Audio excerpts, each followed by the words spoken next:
Кыргызский язык и кыргызскую литературу Светлана Петровна преподает уже более 20 лет. На вопрос о своей национальности женщина с гордостью отвечает: «Я сноха кыргызского народа».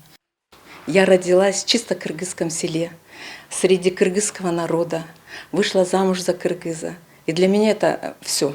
Может быть, у меня только лицо русское, а душа у меня кыргызская. Без любви к родному языку невозможно воспитать ребенка, который будет счастлив в современном обществе, уверена учитель. Потому что язык – это наше все, говорит Светлана Петровна. Мы живем в Кыргызстане, это свободное государство, а так как это наша родина, мы должны знать наш родной язык. И родной язык, он с молоком матери прививается детям. Но есть и другие национальности. Но так как мы выбрали эту землю, мы должны знать свой родной язык. Если живешь в этом государстве, как не знать кыргызский язык? Тем более он так помогает в жизни. Без развития языка останавливается развитие нации. Народ теряет свою уникальность и целостность, уверены историки.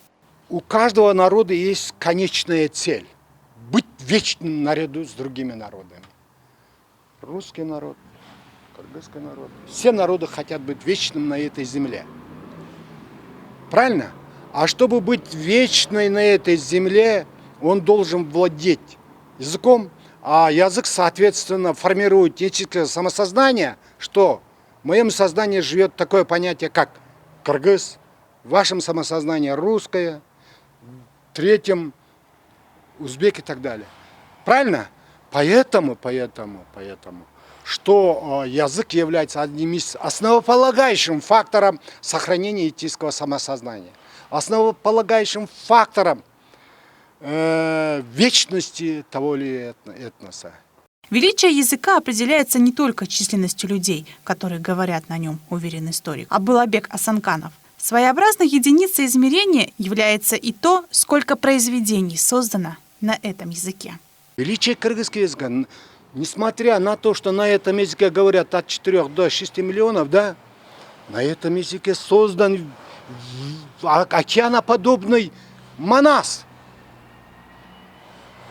Более 20 малых эпосов.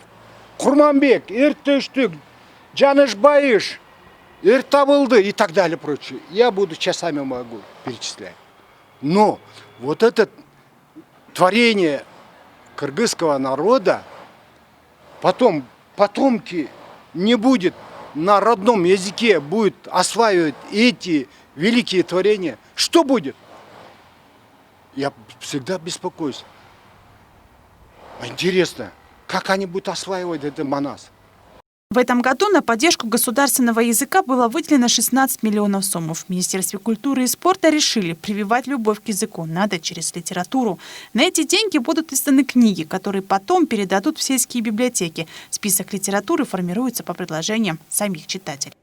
Недавно мы объявили в социальных сетях некую акцию, что любой житель может обратиться в Министерство культуры по изданию какой-то книги, которая на сегодняшний день имеет определенную популярность или необходимость.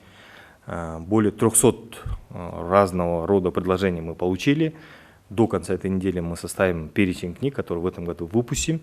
И в сентябрь, октябрь, ноябрь будем заниматься этим процессом. Поэтому потом эти все книги будут раздаваться в сельские, районные, областные библиотеки, откуда уже жители, в принципе, заранее могут знать, какие книги туда будут приходить. Язык является такой же неотъемлемой атрибутикой государственности, как гимн, флаг и герб, а потому он требует особого почета и уважения, отмечают социологи. По мнению специалистов, чем будет развитый кыргызский язык, тем сильнее будет консолидация народов, населяющих нашу страну. Екатерина Такамбаева и Мильталайбек Улу, Пирамида.